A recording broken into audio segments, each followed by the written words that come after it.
So the protagonist of this novel is a woman named A, and when we meet her, she's living in a late capitalist metropolis, and she's teaching a class called Language Elective for non-native speakers. She is an amateur translator. We don't get the sense that she's translated much, but she's interested in language. And she learns during this period that she has a health scare, which ends up in her losing the possibility of becoming a mother herself. She loses the possibility of having biological children.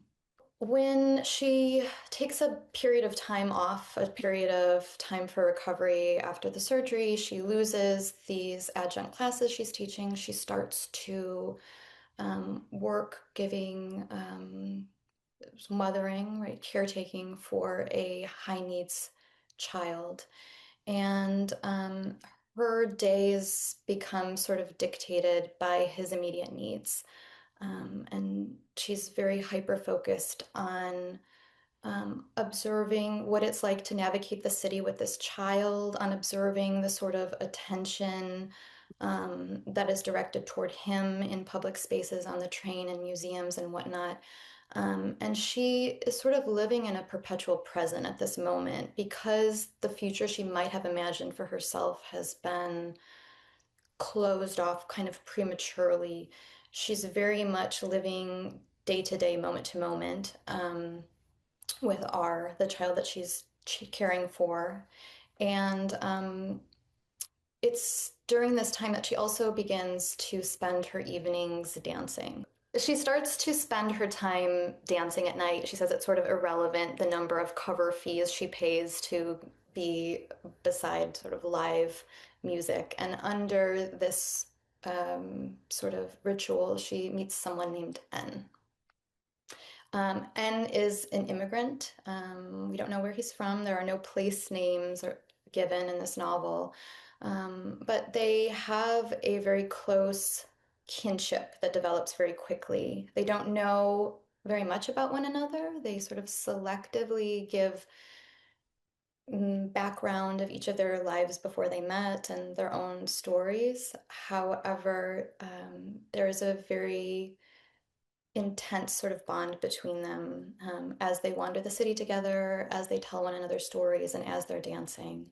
And eventually, N takes a home with him to his apartment, and she finds an unfamiliar book on his shelf. And she very quickly gravitates toward it and wonders what it is. Field Notes is a book that she encounters in N's apartment. And originally he says to her, it was my mother's. And that's the only really introduction she gets to it. And they start to read it together aloud until A begins to read it obsessively. And Field Notes is a book that we're not really sure of the genre. In her opening translator's note of sort that she gives to the book Mass Mothering itself, she says it was serially published, as is often the case with true crime. It's recorded testimonies, but the author himself, Thomas Botrytis, about whom very little is known, referred to it simply as prose. Um, so she's not really sure what these stories are that she's uncovering, but they are stories of a group of women whose sons were disappeared by political violence. And it's the story of the collection and the documentation. It's the story both of what happened to their sons, what their hypotheses are about where they are now, what happened to them, but it's also the story of the documentation of those stories by the author Thomas Botrytis. And it's the story of the mothers caring for one another because in the absence of their children, they're left with one another, and that becomes sort of the heart of the book, and the part that I believe is what most draws A to this text. She says that she learned the language of the text downloading movies illegally from the internet while she was recovering from this surgery. But she finds a grant that gives her the funding to go to the place where Field Notes was written and begin to translate this book. This makes her feel like she has the credibility to undertake this work. And so she then begins to contact the editor of Thomas Botrytis, who is there on the ground. She contacts someone who works in an archive library there who's helping facilitate her research, and she feels like this gives her a sense of credibility moving forward in order to do this work. It's sort of in question why she really needs to be there to translate, because translating can be done from anywhere. And so I very much kind of wanted to think about sort of her responsibility as a translator, as a mediator for the text, and also the author himself. Those are some of the reasons why I was interested in having her feel like she needed to be there in order to do this work. But then sort of going about her work in mm, kind of a hodgepodge fashion. And maybe that's the way fiction writers do their work, getting obsessed with sort of the mothers themselves and following them around, and not necessarily doing this, taking the steps you might expect. Later in the book, when A finds her way to the city where Field Notes was written, she makes a discovery insofar as the mothers who feature heavily in Field Notes um, have a corollary on the ground, which is called Mothers United. And Mothers United is a network of women who turn their grief into political action, and they have a cooperative of many women who set up outside of public plazas, outside of public government buildings, and sing songs, state the names of their sons, um, and basically try to attract the attention of onlookers, of the media, of anyone who's willing to listen to their stories because they feel that their needs have pretty much fallen on deaf ears.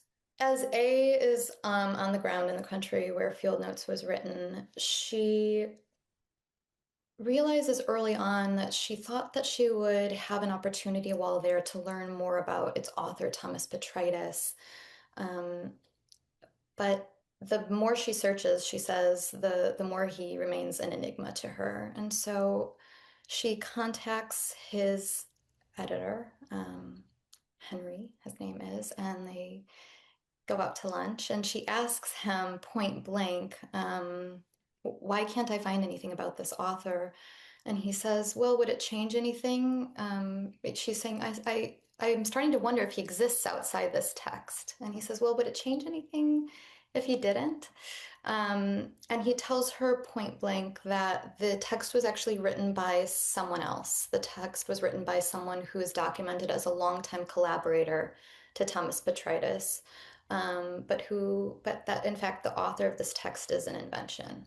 And the person who's responsible for this text is someone who is, unlike Thomas Botrytis, not an outsider to this country, is an insider to this place, and who is best known for her work as a poet, um, and who was killed around the time that this work was being done. And so there's questions that A is left with as she's encountering this information.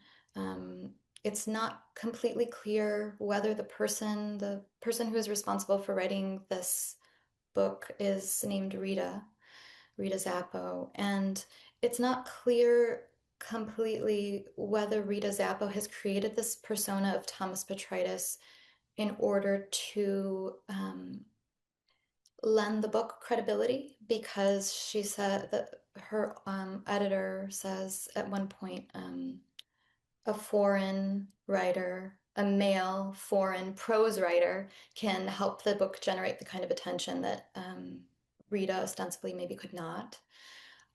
It's also suggested that she had been receiving death threats for her work with the organization of Mothers United. And so there's a suggestion that perhaps part of the reason for this hiding behind another identity is for her own safety. And so the reader and A are left with these questions as they're encountering this aspect of the text as well. I mean, I think in particular, when I realized that the book was going to feature political violence, and I wanted to think about the place from which I was writing and the place that my narrator was, occupies as well. And I thought, it was important to me not to name countries, not to give particular place names, because I wanted the reader to arrive at the text without making assumptions about the sorts of places where certain types of violence occurs.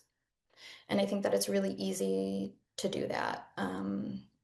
Seeing the name of a country. I also wanted the reader to kind of have the feeling that this could happen. This is happening in sort of this nowhere fantasy, unclear realm that, she needs to read further into to have a sense of what that place is, but also that it could happen anywhere. And I think that that was one of the main choices that was really important to me early on. I really like dialogue. I really like when I write to go into the minutia of character interaction. And I feel like I often know a moment of tension that I want to tease out more than I even know who the characters are themselves. Oftentimes, I feel like I'm just creating these moments of tension. And as these moments start to unwind a little bit, I get to know the characters more and more. And so, sometimes characters say things that surprise me, and that radically changes where the book is headed just because I wasn't expecting them to say what they do. And so I do tend to read out loud a lot when I'm writing. I tend to hear that back and forth, scene by scene. And so that was definitely something that was going on in this book as well. I had no idea where Aya's story would end. I suspected as she began to translate this text that she would find her way to the place where it was written. And I hoped that she would because I felt like if one of the things that I was interested in doing with this text is kind of peeling back the layers of an onion and thinking about, you know, how stories get mediated by different forms of documentation, translation, storytelling, etc. I really wanted her to have a different experience reading the text than she did seeing the source of some of these stories. And so I suspected she would find a way to get there. I wasn't sure. And then the discoveries that she makes when she was there were very surprising to me. The fact that Thomas Botrytis was not the author of the text was a surprise to me. I didn't necessarily see her as the protagonist originally either, I should say. I knew that I wanted, as I started to write this book, I wanted a character to accompany me on this journey that felt a little bit closer to my own lived experience. And I felt like in order to have footing in this world, I needed A. But I wasn't sure if she would just be a conduit that would show up here and there, or whether she would have her own journey. And so ultimately, she does feel like me, to me, the protagonist. And I wanted her to be able to bring back some knowledge from her journey that wasn't maybe even necessarily her own. And so in this case, she brings back a piece of information that is meant for N. And so that was more important to me as I was writing, that he have that kind of closure. But I think as a result of allowing herself to be the conduit for that information, she does have some closure with him as well, right? Because the conditions under which she leaves her city in order to embark on this journey in this other place are precipitated by a violation of sorts with N. And so the ability to give them that closure was something that was important to me, the deeper into her psychology around that moment that I got. And so I was not interested so much in the reader knowing where she'll go from here. Will she stay? Has she changed? But that closure was important to me.